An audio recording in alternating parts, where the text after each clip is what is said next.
Hello and welcome. This is your brain on drugs. This is Punk Rock Psychiatrist.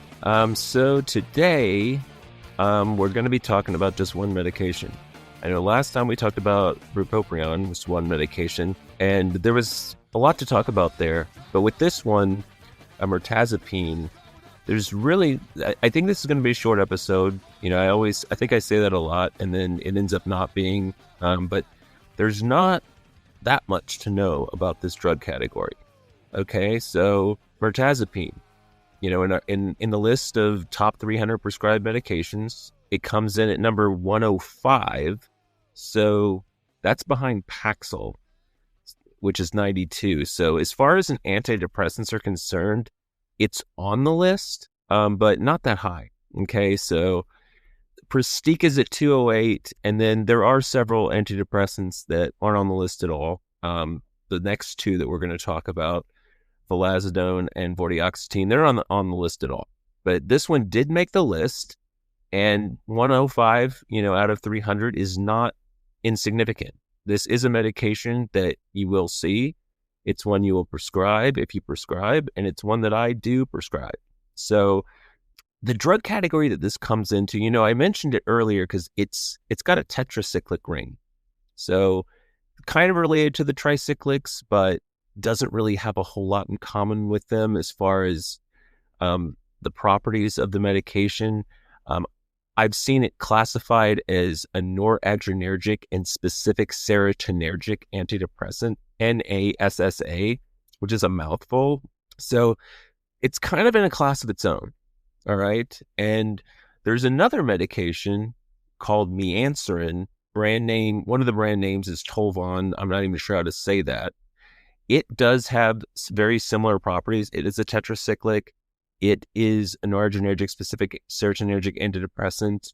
It has a slightly different binding profile, but very similar to Mirtazapine.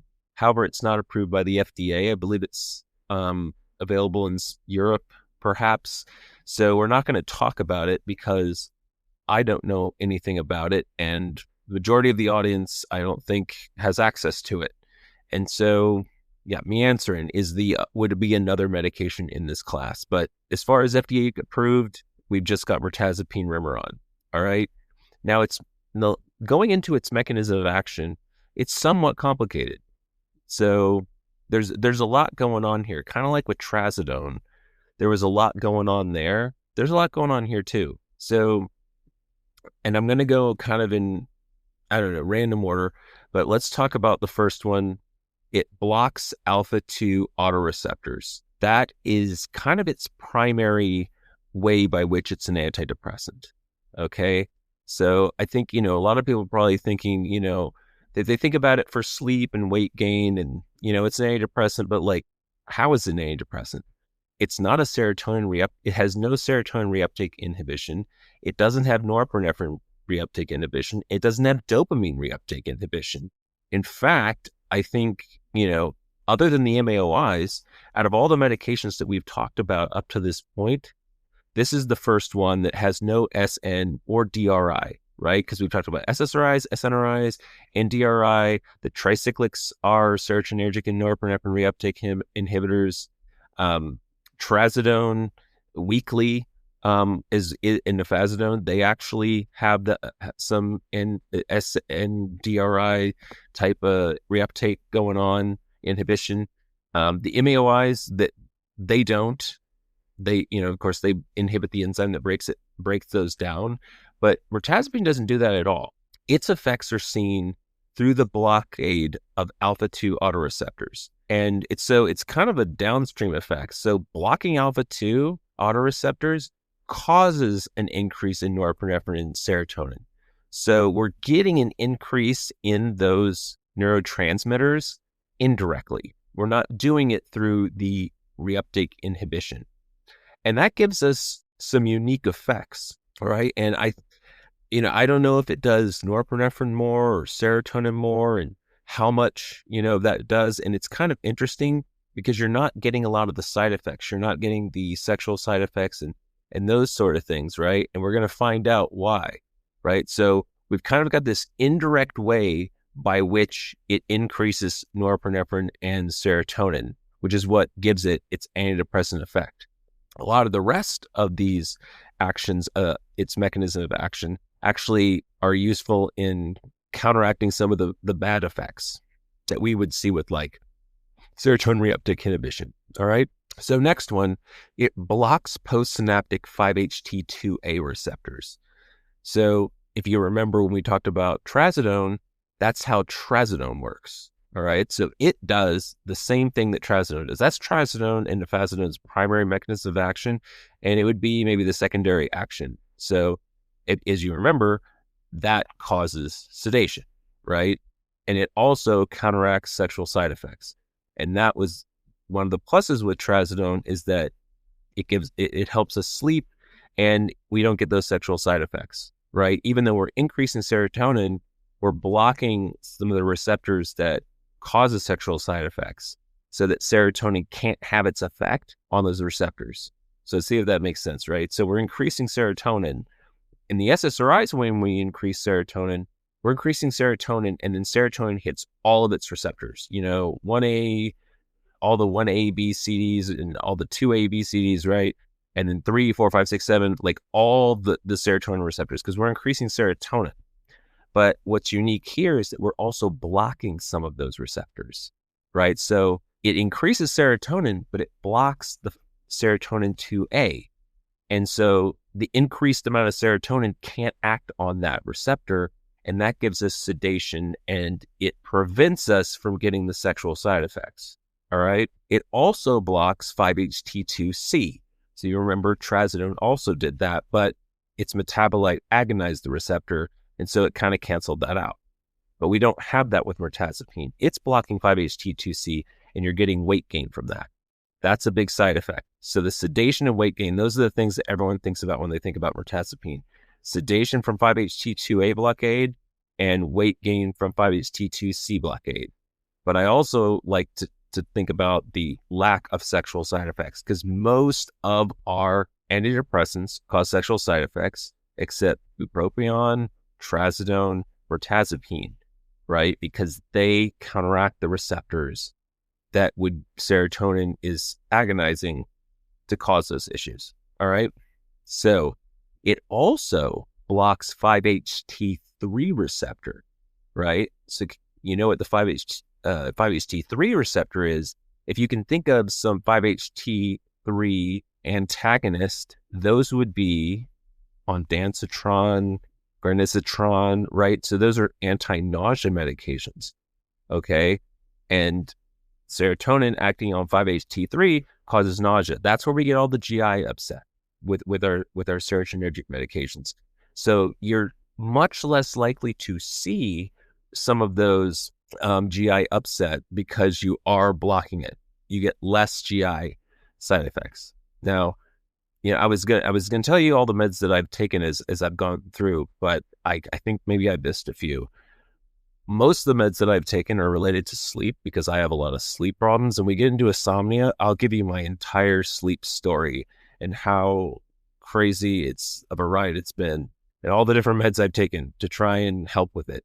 I have taken Remeron to try and help with sleep, and I did get some GI adverse effect, but it wasn't that bad. I've taken Zoloft caused, it causes diarrhea. I did experience that with Zoloft, but I experienced a milder case of that with Remeron. Like, it was not bothersome. It was not like I have to go to the bathroom right now. It was more just like, maybe too much information, but, softer stool. Okay. So blocking that 5-HT3, you're preventing some of those GI upset stuff that you would get with the serotonergic ones. And so that's another big bonus, because when I think of the serotonergic medications, the two biggest side effects I think of, are GI upset and sexual side effects. And here we're blocking the the particular serotonin receptors that cause those side effects. And so, great, mirtazapine doesn't cause all the nasty side effects that our SSRIs and SNRIs and tricyclics do. So that's great, right? So what do we have? We block alpha-2. That leads to increase in serotonin and norepinephrine. We are blocking 2A, we're blocking 2C, we're blocking 3, those 3 serotonergic receptors, and then we're stimulating 5-HT1A, all right? And that's likely through blocking alpha 2, so maybe not directly. And that's, that can help with depression and anxiety. So that's another, reason why it could help with those symptoms. And then lastly, it blocks histamine 1 receptor. So remember, trazodone did that as well. So we're getting kind of the double sedation. It's kind of similar to trazodone. They don't have the exact same binding profile. They have slightly different Ki values, which is like how strongly they attach, but they sort of cause sedation in similar ways. Now, a patient taking trazodone and somebody taking mirtazapine, they're going to have different effects. Maybe the half-lives are different. Trazodone's half-life is shorter, whereas mirtazapine's longer. But that's where we're getting our sedation from. We've got the 5-HT2A antagonism, and we've got the the histamine 1 receptor antagonism. And so that's it. I mean, that's 6 things. So it has a lot of action at different neuroreceptors, right? And that's what can kind of make it confusing, I think. I think people think of it, it's called noradrenergic and serotonergic antidepressant, but it doesn't actually it kind of antagonizes some of them, and through the blockade of alpha 2, it increases some of them. And so I think it can be a little bit confusing, and it's easy to forget how it works because it is a little bit kind of round. It doesn't do these things directly, and it doesn't work quite the way that our other meds do. And so, what are the adverse effects of this? Remember when we talked about the serotonergic meds and all that there were just like a ton of side effects. But really here, we just have sedation and weight gain. Unfortunately, those are both pretty bad side effects, right? I would say the sedation is a good thing. You take it at night. And even though its half-life is, I think, like 20 to 40 hours, so it gives you, take it once a day. When I took it and when I've given it to people, I have not encountered the issue that I've seen with trazodone where people get the morning grogginess. They don't so much get that with this one. I'm not sure why, because trazodone's got a shorter half-life. And that's, the beauty of these meds, and why, just because you look at the receptors and how they work, and, I would love for these meds to work exactly the way that we would think that they do. Unfortunately, they don't. So I would say the sedation on this one is similar to what you get with trazodone, but doesn't last quite as long, even though the half-life of the med is longer. So the sedation side effect with this one, I would say for most patients, not really a problem. Take it at night. If they don't need sedation, they're getting it anyway. They won't notice they're asleep. And if they do need it, which, many people do, especially that are coming to you for depression, it's a good thing, right? So it's mainly the weight gain. And if anyone that knows me knows that I really care about weight. In fact, I have done a tremendous amount of work looking into how all the weight loss medications work. And we're going to have a whole series that I'm going to do, after depression, after insomnia, or somewhere in there. I may throw it in there. I love weight loss stuff. I think one of the biggest problems in the world, and especially in the West, and especially in the United States, is weight. The obesity rates are through the roof.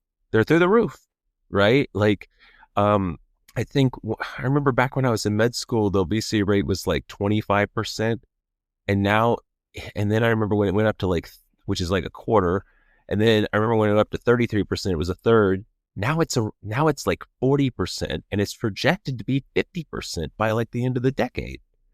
And however, these new weight loss drugs that we have are so amazing. I think that we're going to see that trend. I don't think we're going to get to 50%.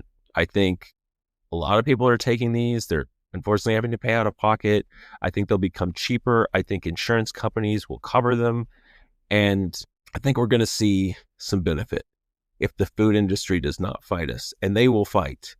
The problem is the ultra processed foods. That is the problem. That stuff causes brain damage. Like, This is what I've discovered through listening to hundreds of lectures on weight and obesity. The reason why, from what I can gather, the reason why our rates of obesity are going up so much is primarily ultra processed foods, which I think it's like, I forget, it's like half of the American diet or more, like 50-60%, and like 70 or 80% of children's diets. It's out of control. Most of the food that you eat, unless you're a health nut, or maybe before you fixed your diet, majority of the food that you used to eat, it's ultra processed. Like, it's a huge problem. And even food that is minimally processed, there is often a processing that's going into this. So, say the meat you're eating, you may have the food that the animal is eating is ultra processed, and then that gets into their system. Okay. And so then you think, oh, this is, not processed. It's just meat. But what did this animal eat? And then when you look at the plants, it's, how are they grown? Like, it's very much a mess. And this ultra processing, it causes damage to the neurons in the hippocampus. Sorry, not hippocampus, hypothalamus. And the hypothalamus, that control appetite and hunger. All right. And then it makes you crave them more, eat more bad stuff, and eat more of it. And so this is a huge problem. And so I don't prescribe this, that's a long discussion to talk about. We don't have a lot to talk about with mirtazapine. So let's, talk about weight a little bit.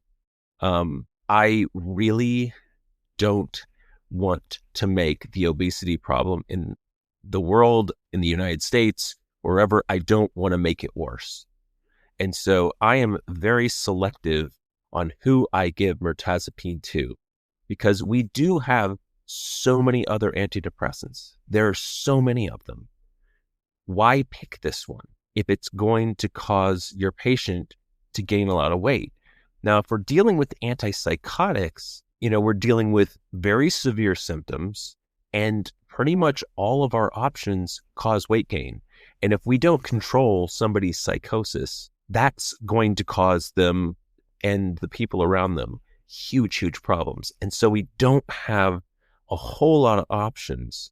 Now, I think we should be giving GLP-1 medications to these patients that we're giving these antipsychotics to. I think there's research that's happening on that right now. We'll talk about that later. Maybe research will come out by the time I get to those meds. But we don't have this problem with antidepressants. We have so many antidepressants to choose from. Don't choose mirtazapine in a patient who there's concern for weight.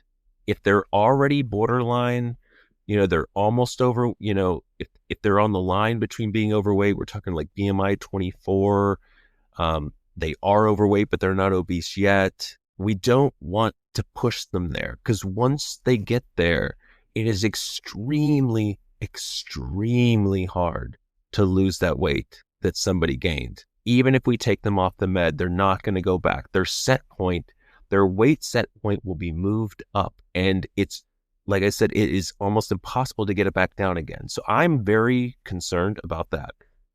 The patients I give it to are patients who are underweight. If you're underweight, if you don't have an appetite, if you maybe are taking a chemotherapy, you have cancer, and you're elderly, and you're frail, these would be good patients to consider mirtazapine for. And then patients that patients that are like really, really active. So I've had a number of patients that they're very physically active. They're trying to gain weight. They're trying to bulk up their muscle mass. They're going to the gym a lot. They want to gain weight, and they want to be muscle and not fat, because they're putting in the work to get it. And so I'll tell those patients, oh no, I want that. I'd like to gain weight. Okay, maybe this is a good option for you then. And the interesting thing that I've noticed about a lot of these weight gaining and losing, we have a lot of these medications, Remeron being one of them, that causes weight gain.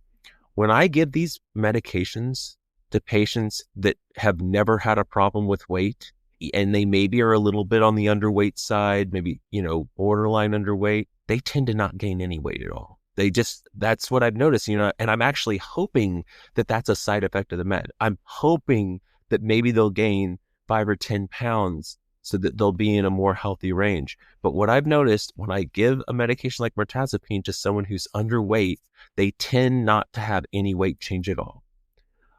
On the flip side, when I give it to somebody who's kind of battled with weight a little bit, they're not, maybe they're borderline overweight or kind of in the overweight range, but they try really hard to keep their weight down. You give them a med like this, it pushes them over. And so people that have it that are kind of fighting the tendency to gain weight, this is not a good med for them. People that are on the underweight side, they're probably not going to gain any weight. Maybe they will, and maybe that's a good thing, but they're probably not going to gain anything. And so this side effect is not really going to affect them. All right.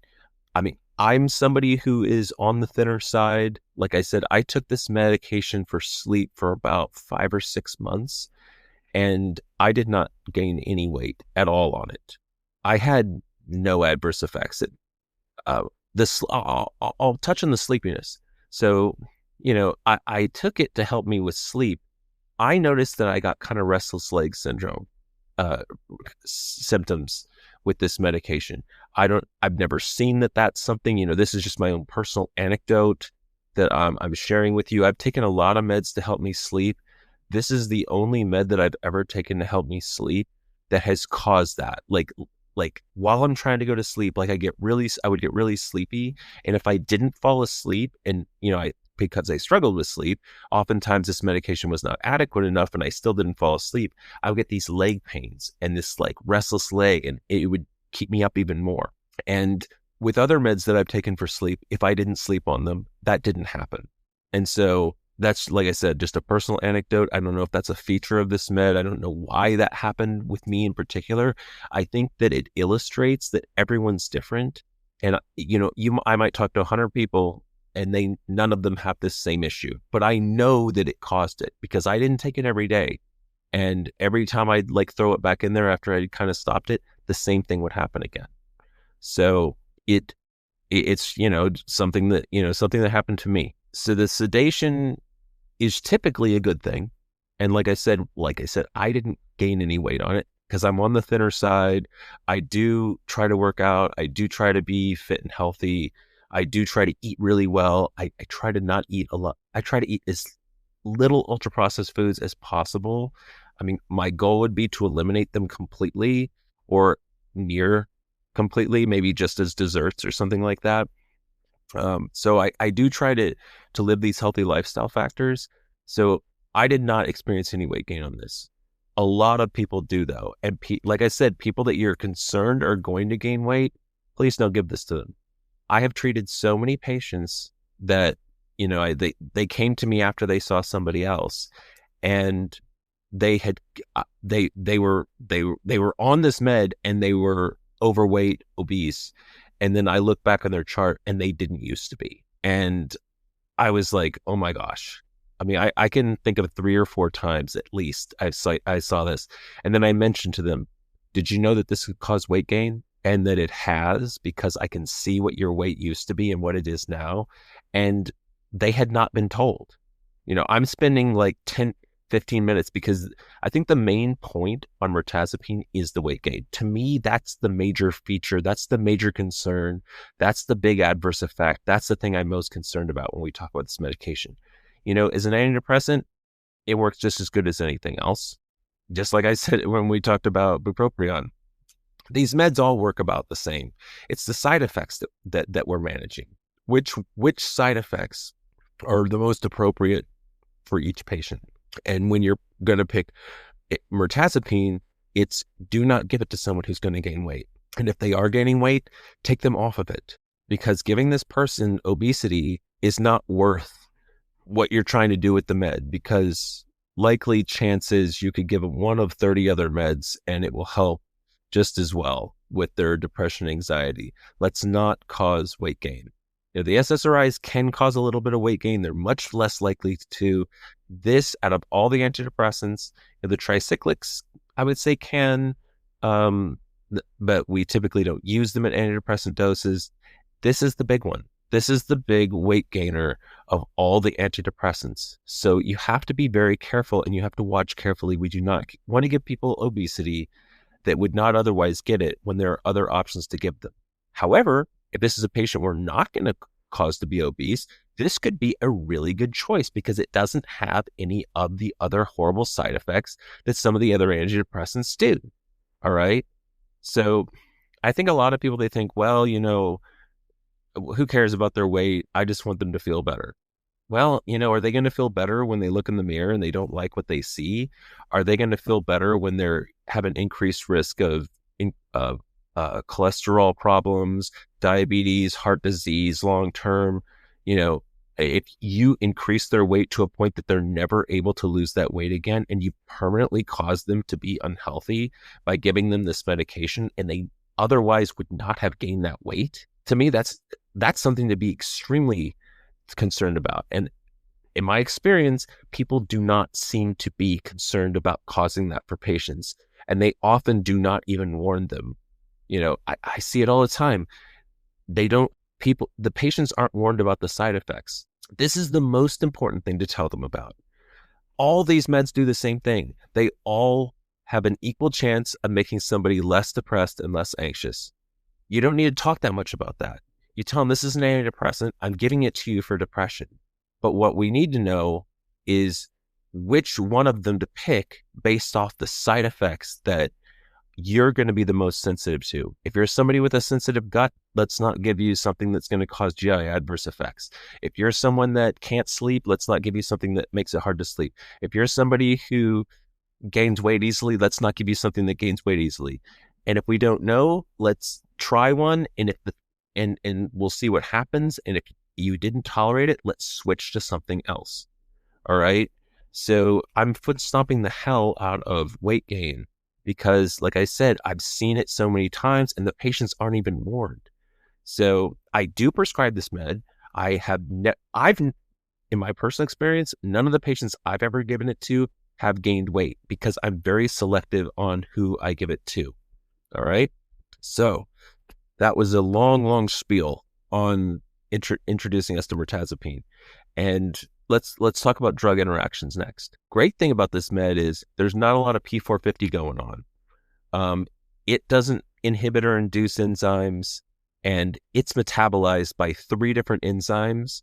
And so other meds that inhibit and induce enzymes, maybe they inhibit one of the enzymes that breaks down mirtazapine, but there's 2 others that break it down. So that makes it less vulnerable to that type of drug interaction. Its interactions have a lot to do with its side effects, right? Anything that causes sedation, including alcohol, you could be more sedated. So we always tell people don't drink alcohol on antidepressants, but for this one, the reason not to is it could cause more sedation. And if you're taking other sedating agents, they could decrease your motor skills, your cognition, etc., right? So we want to be careful about combining other sedating agents with a sedating agent like mirtazapine. All right. And then when you think about that blocking alpha-2 autoreceptors, think about meds that actually agonize alpha-2, right? So there are alpha-2 agonists out there that are used for hypertension. Clonidine is an example. These are not meds we use a whole lot, but they're going to be less effective. If we're blocking a receptor that they agonize, then we're kind of counteracting the effect. So if we're trying to lower someone's blood pressure with clonidine, maybe we're not going to do a very good job of that, right? And sometimes clonidine is used for nightmares. I've seen it used for that. Sometimes clonidine is used for ADHD symptoms. And so it's not just its antihypertensive effects that might be counteracted by mirtazapine. It's any of the effects that we might be using an alpha-2 agonist, such as clonidine, such as guanfacine, for its effects could be counteracted. So that's something to think about. All right. With the other receptors, I don't really worry about that because there's not really a problem with, doing the opposite of blocking serotonin receptors, right? We're blocking histamine. There are no histamine agonist medications that I'm aware of. I mean, there probably are, but usually with histamine, we're blocking histamine. And so we're not really doing the opposite of a histamine agonist. We're not really doing the opposite of a serotonin agonist at 5-HT3. We would not want to agonize 5-HT3. So blocking it's actually a good thing. The only one of all those receptors that doing the opposite of would be an issue would be blocking alpha-2, because there are alpha-2 agonists. But like I said, they're not used a whole lot often, but that is something to think about. All right, so we've got the clonidine, we've got the sedating agents, and then the MAOIs, anything that can increase serotonin, we are concerned about using MAOIs. But once again, kind of like trazodone, it blocks 5-HT2A, so the risk for serotonin syndrome is lower there. But still, because the contraindication warning is on it, probably not a good idea to do it. All right, let's talk about how to dose it. With this one, the starting dose is often listed as 15. I typically start people with 7.5, and I can give you my own personal experience here. It was very interesting. I started with 7.5. I think I might have said 0.75, but I started with 7.5, and I was knocked out for like 14, 15 hours, but only the first day. The next day, I didn't sleep at all. So I was like 15 hours of sleep with 7.5, and the next day, nothing. And then so the next day, I took 15. And then I was another 14, 15 hours that I was knocked out. And then the next day, it really didn't do much at all. And I was trying to find that dose in combination with some other medications to try and tune that in. But it was kind of interesting how it had a very strong effect the first day that I was on a new dose, and then not so much. There's an interesting characteristic about mirtazapine where it's the lower doses tend to cause more sedation than the higher doses. And the reason for that is that the 5-HT2A blockade, H1 blockade is often kind of stronger.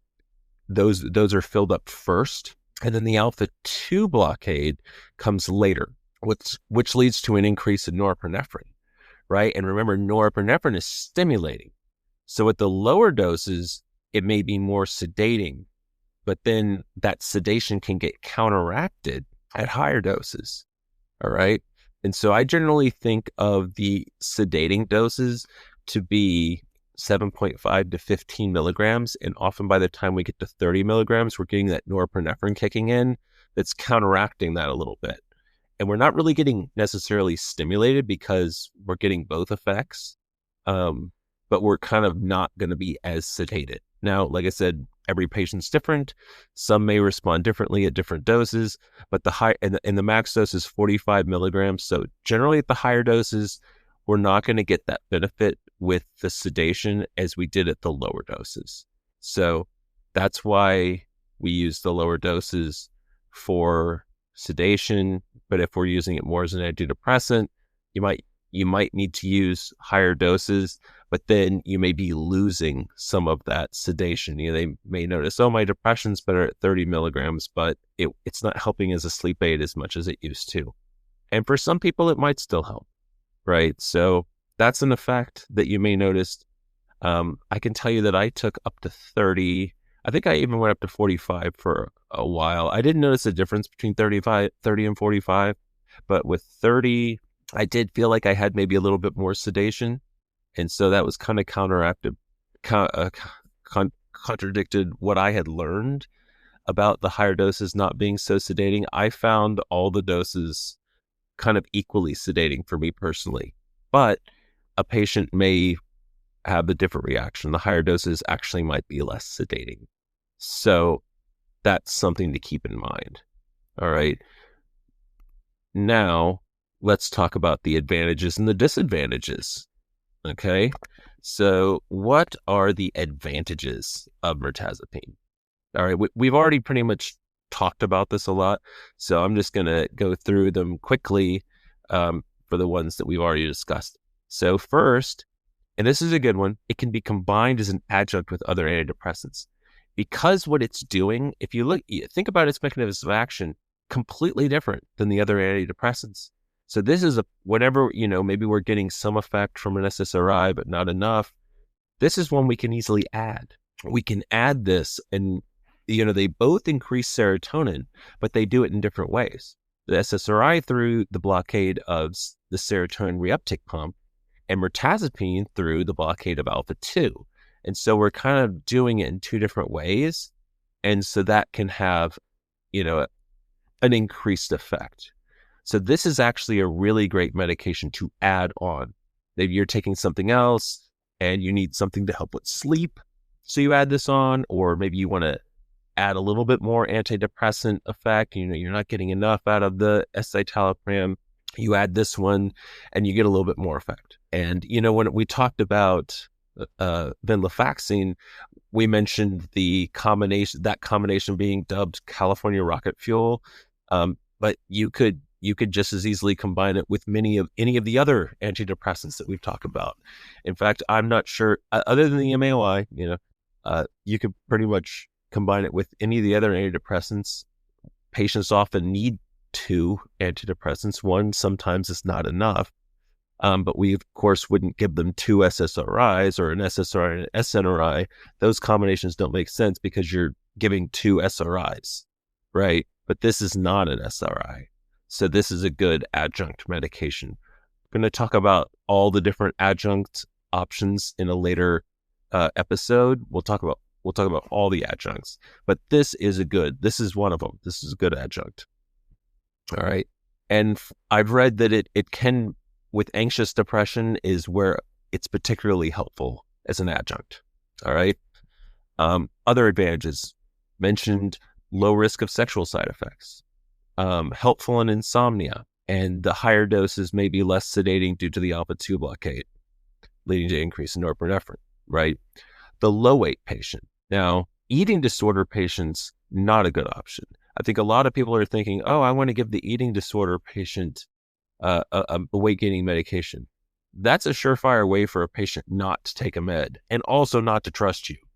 If you've got a patient with bulimia or anorexia, someone who has a disorder that's making it to where they're not gaining weight or not eating appropriately, and then you give them a medication that increases their appetite, and then a lot of people do this, and then they don't tell the patient, and then the patient's not going to come back to you when they find out about this, and they're not going to take it. If you tell them about it and they agree that, oh, maybe I need my appetite increase. But with anorexia and bulimia, it's not a problem of appetite. That's not the problem. Okay.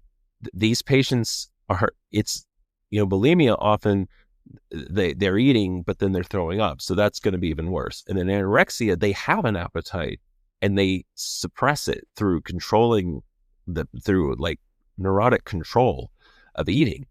And they get high off of not eating, right? So, increasing their appetite, it's not even going to have an effect. This is not a good idea. But if you have a low weight patient that's not one of those eating disorders, and maybe it's a patient with an avoidant restrictive eating disorder, right? So it's that they're not eating, not because they don't want to, but because they have a particular aversion to food, or they're, it's not anorexia, it's not bulimia. It's not like I'm trying to fight getting bigger. It's, I have a problem eating. I have a problem with textures. I have a problem with taste, those sorts of issues, right? They want to get bigger. They want to eat more, but they can't. This might be a good med for that type of patient. And it might be good for a low weight patient just in general, especially if that patient wants to gain weight or is at least okay with it. All right. Next advantage, it could counteract a lot of drug-induced issues. So a lot of antidepressants cause a lot of side effects. This med can actually counteract them. So if you have drug-induced insomnia, this could help you sleep. Drug-induced agitation, this could help calm you down. Drug-induced anxiety, this could help calm you down. Drug-induced nausea, we got the 5-HT3 blockade, we could counteract that nausea caused by another med. So they could be taking an SSRI and then you give them mirtazapine and now they're not having the GI upset, right? If someone's having diarrhea because we've got that 5-HT3 blockade, it may help with that. An IBS patient might be a good fit. Someone having stomach cramps, once again, GI upset, other GI side effects. So people that have insomnia, anxieties, and GI side effects, they take this medication, and because some of its unique mechanisms of action, it could actually counteract that, so that then they're still able to take the other med, add the mirtazapine, get, a double effect from the both of the meds to help with depression, and then have this med counteract some of the negative effects from the other medication, right? And this is another reason why it's a good adjunct medication, all right? Next, it might have an earlier onset of effect than SSRIs. I have not necessarily seen this. This is something I have read. It might work a little quicker. Not one that I really think about too much. Maybe this is an advantage, maybe not. Next, lacking the P450 enzyme interactions. So remember we talked about how there's only a few meds that don't inhibit any CYP enzymes. I don't think I mentioned this one in the list, but it is in the list. I think we had venlafaxine, desvenlafaxine, we had vilazodone. I think there might have been another one, but add mirtazapine to that list. It doesn't cause those drug interactions, and that's great. And also, it's not really affected by other meds that do that. So that's excellent as well. Now, next advantage. It may mitigate the negative symptoms of schizophrenia. That's not something I've used it for. I'm not sure that that's that likely, but a maybe. Okay. And also it may mitigate amphetamine withdrawal and improve relapse. Another thing that I haven't really had an opportunity to use it for, but a potential advantage. One last advantage is related to akathisia, which is seen with antipsychotic use. So when we use these D2 blocking medications, we get these EPS or extrapyramidal syndrome symptoms. There's 4. Akathisia is one of them, and it's actually probably the least understood as to how it works. It's not simply a D2 blocking mechanism. There's likely norepinephrine, some serotonin, glutamate, and GABA stuff going on with this. And, in the past, we often used anticholinergic medications for just about everything, EPS-wise. This is not a wise choice. With the dystonic reaction, that's a good time to think about it. But with akathisia, there are several other options, and one is mirtazapine. And the thought is that it has something to do with the 5-HT2A action that mirtazapine has, and then trazodone is actually another option. It of course also has that, but then there's also alpha-1 that may be involved, and so trazodone may be helpful there. So that's just one last advantage, not related to depression or anything like that, but very relevant, because akathisia is probably one of the most common side effects, especially when I'm using the second generation antipsychotics. In particular, medications like aripiprazole or azodone, you'll see the akathisia a lot more often. And so this is a potentially safer option to try and treat that. So what are the disadvantages? Talked about weight gain a lot, right? I beat that dead horse. The weight gain is my main issue with it, and it's the main reason why I rarely prescribe it. You might be able to use Wellbutrin, bupropion, as a stimulant to try and counteract that. I'm not sure how great it would do at that.